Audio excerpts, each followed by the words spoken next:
కల్కి సినిమా గురించి బొచ్చరని ఎక్స్పెక్టేషన్స్ పెట్టుకొని సినిమాకి పోయిన వాళ్ళు, అట్లనే జీరో ఎక్స్పెక్టేషన్ తోటి సినిమాకి పోయిన వాళ్ళు ఇద్దరు కూడా వావ్ ఫీల్ అవుతారు. వావ్ అంటే వావ్ ఫీల్ అవుతారు. 3 గంటల సినిమా ఎక్కడ ఒక్క సెకండ్ కూడా బోర్ కొట్టది. ఇది 100% నేను రాసిస్తాను.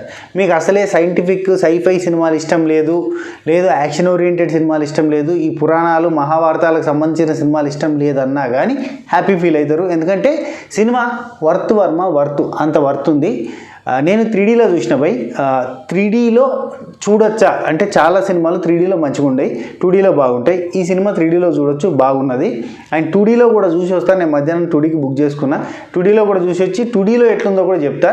నాకైతే 3Dలో సూపర్ అనిపించింది cinema. At the same time నాకు ఒక స్పాయిలర్ చెప్పాలని గిట్ల అవుతుంది మొత్తం పానం అంతా. కానీ చెప్తే మీకు కిక్కు పోతుందేమన్న భయం అవుతుంది. కానీ ఈ వీడియో ఎండింగ్ లోపల ఖచ్చితంగా ఆ విషయాన్ని చెప్పక చెప్తా. చలో, కల్కి 2898 AD యాక్టెడ్ బై ప్రభాస్ గారు, అమితాబ్ బచ్చన్ గారు, దీపికా పదుకునే గారు, ఇంకా చెప్తా శోభన గారు, కమల్ హాసన్ గారు, పశుపతి గారు, అన్నా బెన్ను, శాశ్వత్ చటర్జీ, బ్రహ్మానందం గారు, రాజేంద్ర ప్రసాద్ గారు, దిశా పటాని ఉన్నట్టే ఉంటుంది. అసలు అయితే పెద్ద క్యారెక్టర్ లేదు. సరే, మిగతా వాళ్ళు ఉన్నారు. హైలైట్ ఏంటంటే RGV గారు, రాజమౌళి గారు. రాజమౌళి గారు సీన్ మస్తు నవ్విస్తుంది. అండ్ దుల్కర్ సల్మాన్ గారు మంచి క్యారెక్టర్. ఆ క్యారెక్టర్ ఏంది అవన్నీ స్పాయిలర్ చెప్పదలుచుకోవట్లేదు. మంచి క్యారెక్టర్.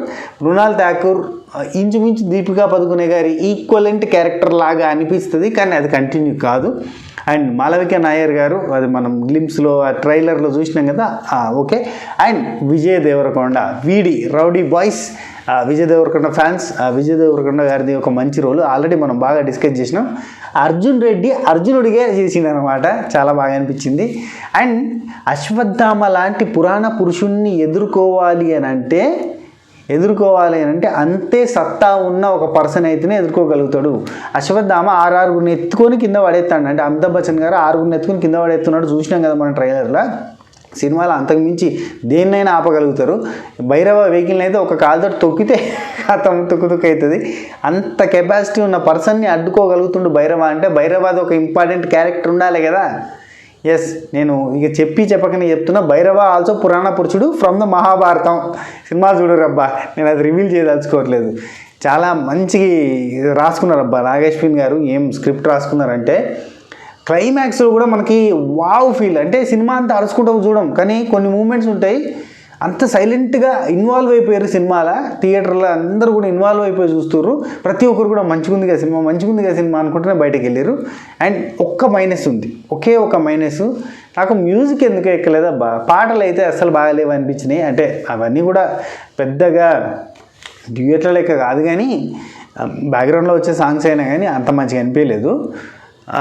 డబ్బింగ్ మార్చారబ్బా. దీపికా పదుకునే గారిది ఒరిజినల్ డబ్బింగ్ ఉంది కదా, అది అస్సలు మంచిగా లేకుండా కదా, అది తీసేసి మామూలు డబ్బింగ్ పెట్టేసారు, కొంచెం బెటర్గా ఉంది.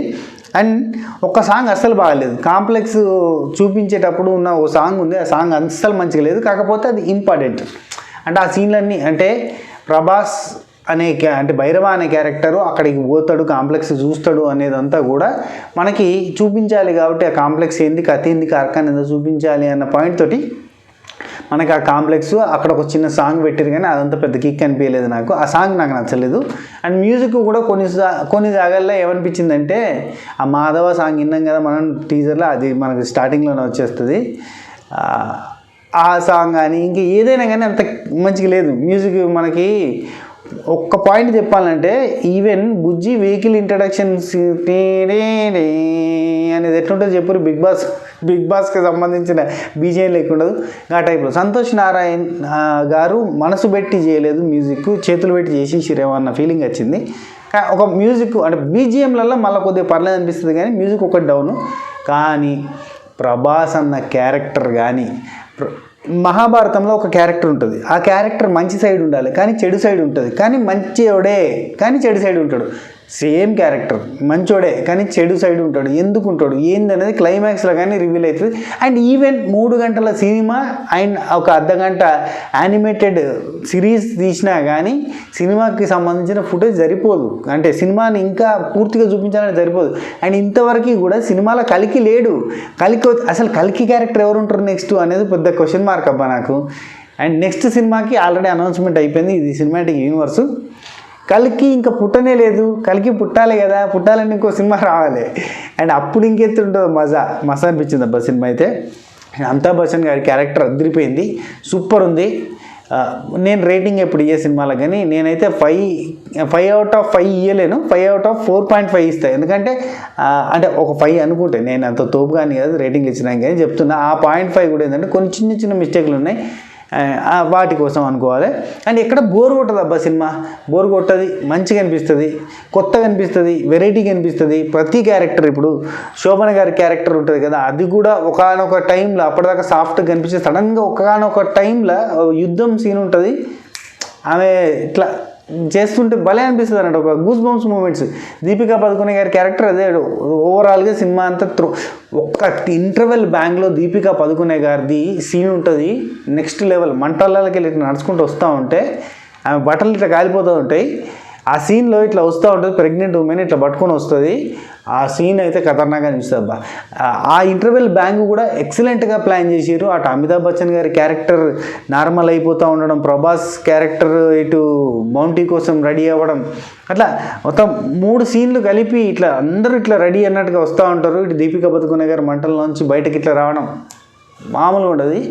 ప్రతి క్యారెక్టర్కి, ఈవెన్ ఖైరా అనే క్యారెక్టర్ కూడా ఒక సెకండ్లో ఒక చిన్న ఎమోషనల్ టచ్ ఇస్తుంది. అట్లా ప్రతి క్యారెక్టర్కి కూడా ఒక ఎమోషను, ఒక ఫీలు, ఒక బాగుంది, మంచిగా అనిపించింది నాకైతే. అన్నాబెన్ క్యారెక్టర్ కానీ, Shashwat Chatterjee character fun generate చేస్తుంది. అండ్ మనకి అర్జునుడి గాంధీవం ఉంటుంది ఇక్కడ, కర్ణుడి ధనస్సు ఉంటుంది. అసలు మహాభారతాన్ని ఇట్లా ఎక్స్ట్రాక్ట్ చేసిండబ్బా. చెడు సైడు ఉన్న మంచోళ్ళంతా కూడా మంచి సైడ్ పోరాటం చేస్తే ఎట్లుంటుంది అనే కాన్సెప్ట్లోకి తీసుకొని పోయిండు. And at the same time కృష్ణుడి క్యారెక్టర్ తోటి మహాభారతం సీన్ తోటి మనకి సినిమా స్టార్ట్ అవుతుంది, అది కూడా మనకు గూస్ బంప్స్ మూమెంట్స్ ఉంటాయి.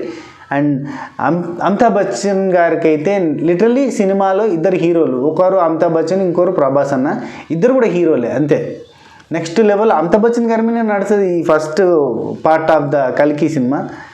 అండ్ కమల్ హాసన్ గారి క్యారెక్టర్ మనం ఇదివరకు డిస్కషన్ చేసుకున్నాం, ఈ పిల్లల్ని పుట్టించి దానిలో నుంచి సీరం తీసి ఆ సీరంని ఎక్కించుకుంటాడేమో, ఎందుకంటే అతను చిక్కి శల్యం అయిపోయినట్టున్నాడు. కానీ క్లైమాక్స్కి వచ్చేసరికి పూర్తి స్థాయిలో కమల్ హాసన్ గారు రెడీ అవుతారు. అక్కడనే మళ్ళీ సినిమా స్టార్ట్ అన్నట్టు, నెక్స్ట్ పార్ట్కి రెడీ అన్నట్టు. కమల్ హాసన్ గారు ఫుల్ ఆఫ్ ఎనర్జీ తోటి రెడీ అయిపోతారు, ఎందుకంటే దేవుడి సీరం ఎక్కుతుంది ఆయనకి. అమ్మ చెప్పొద్దు, రివీల్ చేస్తూ ఉంటా, కానీ దేవుడి సీరం ఎక్కేసరికి ఆయన ఫుల్ ఫ్లెడ్జ్డ్గా ఫుల్ పవర్స్ తోటి రెడీ అయిపోతాడు. విలను రెడీ అయిపోయాడు, హీరో వాళ్ళ గణం రెడీ అయిపోయింది. అండ్ దీపికా పదుకొనే గారికి ఇంకా కలికి పుట్టలేదు, నెక్స్ట్ పార్ట్ ఎట్లుంటుంది అనేది వెయిటింగ్. కానీ అది ఎప్పుడు వస్తుంది ఈగర్లీ వెయిటింగ్, ఎప్పుడు వస్తుంది. నాగేశ్వరి అన్న చెప్పన్నా. అండ్ పశుపతి గారి క్యారెక్టర్ కానీ, అండ్ శాశ్వత్ చటర్జీ గారి క్యారెక్టర్లో ఫన్ బాగానే జనరేట్ అయింది. అంటే ఇది సీరియస్ విలన్, కాకపోతే ఫన్ జనరేట్ చేస్తూ ఉంటాడు. రాజేంద్ర ప్రసాద్ గారి క్యారెక్టర్ అయితే బాగున్నది, స్టార్టింగే ఉన్నది, గూస్ బంప్స్ మూమెంట్స్ ఉంటాయి. ఆయన ఒక ఫీల్ తెప్పించి స్టార్ట్ చేస్తాడు అన్నట్టు ఉంటుంది, మంచి కిక్ స్టార్ట్ ఉంటుంది కదా, అట్లా రాజేంద్ర ప్రసాద్ గారితో స్టార్ట్ అయింది. అండ్ దిశా పటాని క్యారెక్టర్ అయితే జస్ట్ ఒక క్యారెక్టర్, హీరోకి హీరోయిన్ అనే క్యారెక్టర్, ఆ క్యారెక్టర్ తోటి జస్ట్ మన కాంప్లెక్స్ టూర్ అనేది జరుగుతుంది అన్నట్టు. ఆ కాంప్లెక్స్ టూర్ వేయడానికి దిశా పటాని సపోర్ట్ చేసినట్టు ఉంటుంది. అండ్ ఆర్జీవి గారు ఒక మంచి గుడ్ సీన్లో అండ్ రాజమౌళి గారిది అయితే మస్తు అనిపించింది. దుల్కర్ సల్మాన్ ఇక అన్నీ చెప్పినా కదా, విజయ్ దేవరకొండ అన్న వచ్చినప్పుడు గమ్మతి. అట్లా టోటల్గా సినిమా అయితే ఫుల్ ప్యాకేజ్డ్గా ఉంది, మంచిగా అనిపించింది నాకు. మీరు చూడుర్రి, కురుక్షేత్రం సీన్ కానీ, అండ్ హోలోగ్రామ్ టెక్నాలజీని అయితే గట్టిగా వాడిర్రని చెప్పాలి, చాలాసార్లు వాడిర్రు. ఒక నిమిషం చూస్తున్నా, ఇంకేమైనా మిస్ అయిందని. సినిమా చూడాలబ్బా, 100% చూడొచ్చు, 100% కదా 200% చూడొచ్చు. నేను 2Dలో చూసి 2Dలో ఎట్లుందనేది కూడా చెప్తాను మీకు. ఓకే, క్లైమాక్స్కి వచ్చేసరికి నెక్స్ట్ పార్ట్కి ఎట్లుంటుంది. యాక్చువల్లీ ఇప్పుడు సలార్లా ఒక పవర్ఫుల్ సెకండ్ పార్ట్ కోసం అని చెప్పి ఒక ఎండింగ్ పెట్టిర్రు, ఇక్కడనే కల్కిలో కూడా పవర్ఫుల్ సెకండ్ పార్ట్ కోసం ఎండింగ్ పెట్టిర్రు. ప్రభాస్ అన్న నెక్స్ట్ మళ్ళీ సలార్ అండ్ కల్కి ఎప్పుడు వస్తుందని చెప్పి ఎదురు చూడాల్సిన, సలార్ 2 కల్కి 2 ఎప్పుడు వస్తుందని ఎదురు చూడాల్సిన సిచ్యువేషన్లో పెట్టించిపెట్టినట్టుగా అనిపిస్తుంది నాకైతే. సినిమా నాకు బాగా నచ్చింది. ఓకే, ఉంటా. మీకు ఎట్లా అనిపించింది సినిమా కనుక చూస్తే కింద కామెంట్లలో చెప్పారు. కొత్త వరల్డ్, కొత్త ప్రపంచం, కొత్తగా అనిపించింది, మంచిగా అనిపించింది. అండ్ ఎంత సినిమా కంటే ముందు అంటే మనకు సినిమా రాకంటే ముందు చాలా రకాల ఊహాగానాలు వచ్చినాయి చూసిరా. గిట్లుంటుంది కావచ్చు, గట్లుంటుంది కావచ్చు, ఈ క్యారెక్టర్ గది కావచ్చు, ఆ క్యారెక్టర్ గది కావచ్చు అని 100 ఊహలు ఉన్నా కానీ 100 కరెక్ట్గా గెస్ చేసిన 100 కూడా ట్విస్ట్ అని ఉంటుంది సినిమాలో. అట్లున్నది సినిమా, మంచిగా ఉన్నది, సూపర్. ఉంటా ఆయుష్ అన్న, సూపర్ సూపర్ సూపర్.